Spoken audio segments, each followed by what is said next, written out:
ಪಿಂಚಣಿದಾರರಿಗೆ ರಾಜ್ಯ ಸರ್ಕಾರ ಮಹತ್ವದ ಆದೇಶವೊಂದನ್ನು ಹೊರಡಿಸಿದ್ದು, ಪಿಂಚಣಿದಾರರು ಈ ಮಾಹಿತಿಯನ್ನು ತಿಳಿದುಕೊಳ್ಳಬೇಕು ಮತ್ತು ಎಲ್ಲ ಪಿಂಚಣಿದಾರರಿಗೆ ಇದು ಅನುಕೂಲವಾಗಲಿದೆ. ಹಿಂದಿನ ಡಿಪೆಂಡ್ ಪಿಂಚಣಿ ಯೋಜನೆಗೆ ಒಳಪಡುವ ಸರ್ಕಾರಿ ನೌಕರರಿಗೆ ಕರ್ನಾಟಕ ನಾಗರಿಕ ಸೇವಾ ನಿಯಮಾವಳಿಗಳ ನಿಯಮ 247 ರನ್ವಯ ಪಿಂಚಣಿ ಸೌಲಭ್ಯಕ್ಕಾಗಿ ಅರ್ಹತಾದಾಯಕ ಸೇವೆಯನ್ನು ಪರಿಗಣಿಸುವ ಕುರಿತು ರಾಜ್ಯ ಸರ್ಕಾರ ಮಹತ್ವದ ಆದೇಶವೊಂದನ್ನು ಹೊರಡಿಸಿದೆ. ಕ್ರಮ ಸಂಖ್ಯೆ 1ರಲ್ಲಿ ಓದಲಾದ ಸರ್ಕಾರಿ ಆದೇಶದಲ್ಲಿ ದಿನಾಂಕ 1/4/2006 ಹಾಗೂ ತದನಂತರ ಸರ್ಕಾರಿ ಸೇವೆಗೆ ಸೇರುವ ಎಲ್ಲ ಸರ್ಕಾರಿ ನೌಕರರಿಗೆ ನೂತನ ವ್ಯಾಖ್ಯಾನಿತ ಅಂಶದಾಯಿ ಕೊಡುಗೆ ಯೋಜನೆ ಪದ್ಧತಿಯನ್ನು ಕಡ್ಡಾಯಗೊಳಿಸಿ ಜಾರಿಗೆ ತರಲಾಗಿರುತ್ತದೆ. ಕ್ರಮ ಸಂಖ್ಯೆ 2ರಲ್ಲಿ ಓದಲಾದ ಸರ್ಕಾರಿ ಆದೇಶದಲ್ಲಿ ಸದರಿ ಯೋಜನೆಯನ್ನು ಕಾರ್ಯರೂಪಗೊಳಿಸಿದೆ.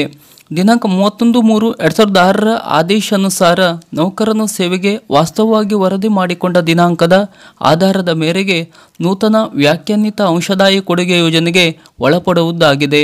ಕ್ರಮ ಸಂಖ್ಯೆ 3ರಲ್ಲಿ ಓದಲಾದ ಸರ್ಕಾರಿ ಆದೇಶದಲ್ಲಿ ರಾಜ್ಯ ಸಿವಿಲ್ ಹುದ್ದೆಗಳಿಗೆ ಸಂಬಂಧಿಸಿದಂತೆ ದಿನಾಂಕ 1/4/2006 ಪೂರ್ವದ ಆಯ್ಕೆ ಮತ್ತು ನೇಮಕಾತಿ ಪ್ರಕ್ರಿಯೆಗಳ ಸಂಬಂಧದಲ್ಲಿ ದಿನಾಂಕ 1/4/2006 ಮತ್ತು ತದನಂತರದಲ್ಲಿ ಆಯ್ಕೆ ಮತ್ತು ನೇಮಕ ಹೊಂದಿ ಸೇವೆಗೆ ಸೇರಿರುವ ಅಭ್ಯರ್ಥಿಗಳು ಪ್ರಕರಣಗಳಿದ್ದು, ಆದರೆ ಅದೇ ತಂಡದಲ್ಲಿನ ಇತರೆ ಅಭ್ಯರ್ಥಿಗಳು ದಿನಾಂಕ 1/4/2006 ಪೂರ್ವದಲ್ಲಿಯೇ ಆಯ್ಕೆ ಮತ್ತು ನೇಮಕಾತಿಗಳು ಪೂರ್ಣಗೊಂಡು ಸೇವೆಗೆ ನೇಮಕ ಹೊಂದಿ ವರದಿ ಮಾಡಿಕೊಂಡಿರುವ ಮತ್ತು ಇದರಿಂದ ಡಿಪೆಂಡ್ ಪಿಂಚಣಿ ಯೋಜನೆಗೆ ಒಳಪಟ್ಟಿರುವ ಸಂದರ್ಭಗಳಲ್ಲಿ ನಿರ್ದಿಷ್ಟ ವಿಶಿಷ್ಟ ಪ್ರಕರಣಗಳಿದ್ದು ಮಾತ್ರ ಸರ್ಕಾರದ ಆದೇಶ ಸಂಖ್ಯೆ 4 PET 2005 ದಿನಾಂಕ 31/3/2006 ಆದೇಶದನ್ವಯ ದಿನಾಂಕ 1/4/2006 ಜಾರಿಗೊಳಿಸಲಾದ ನೂತನ ವ್ಯಾಖ್ಯಾನಿತ ಅಂಶದಾಯಿ ಕೊಡುಗೆ ಯೋಜನಾ ವ್ಯಾಪ್ತಿಯಿಂದ ಸಡಿಲಿಕೆಯನ್ನು ನೀಡಿ ಕೆಲವೊಂದು ಷರತ್ತುಗೊಳಪಡಿಸಿ ಹಿಂದಿನ ಡಿಫೆನ್ಸ್ ಪಿಂಚಣಿ ವ್ಯಾಪ್ತಿಗೆ ಒಳಪಡಿಸಲು ಸರ್ಕಾರವು ಆದೇಶಿಸಿದೆ.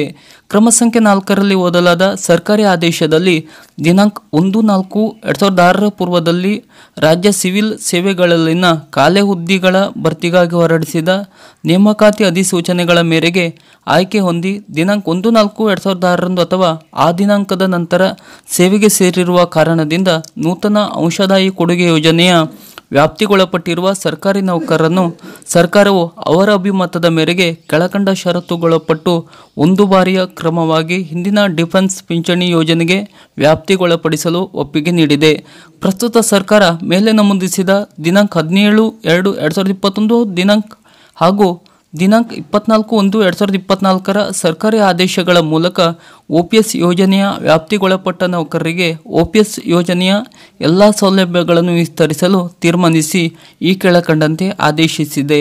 ಸರ್ಕಾರದ ಆದೇಶ ಸಂಖ್ಯೆ 263 ಪ್ರಸ್ತಾವನೆಯಲ್ಲಿ ವಿವರಿಸಲಾಗಿರುವ ಅಂಶಗಳ ಹಿನ್ನೆಲೆಯಲ್ಲಿ ಸರ್ಕಾರಿ ಆದೇಶ ಸಂಖ್ಯೆ IE 39 ದಿನಾಂಕ 17/2/2021 ಹಾಗೂ ಸರ್ಕಾರಿ ಆದೇಶ ಸಂಖ್ಯೆ PEN 99 2023 ದಿನಾಂಕ 24/1/2024 ಉಪನಿಬಂಧನೆಗಳನ್ವಯ ಹಿಂದಿನ ಡಿಫೆನ್ಸ್ ಪಿಂಚಣಿ ಯೋಜನೆಯನ್ನು ವಿಸ್ತರಿಸಲ್ಪಟ್ಟ ಸರ್ಕಾರಿ ನೌಕರರಿಗೆ ಕರ್ನಾಟಕ ನಾಗರಿಕ ಸೇವಾ ನಿಯಮಾವಳಿಯ ನಿಯಮ 2C ಅನ್ವಯವಾಗತಕ್ಕದ್ದಲ್ಲವೆಂದು ಮತ್ತು ಈ ನೌಕರರಿಗೆ ಅದೇ ನಿಯಮಾವಳಿಯ 4ನೇ ಭಾಗರಲ್ಲಿನ ಎಲ್ಲ ಉಪಬಂಧಗಳು ಅನ್ವಯವಾಗತಕ್ಕದ್ದೆಂದು ಆದೇಶಿಸಿದೆ.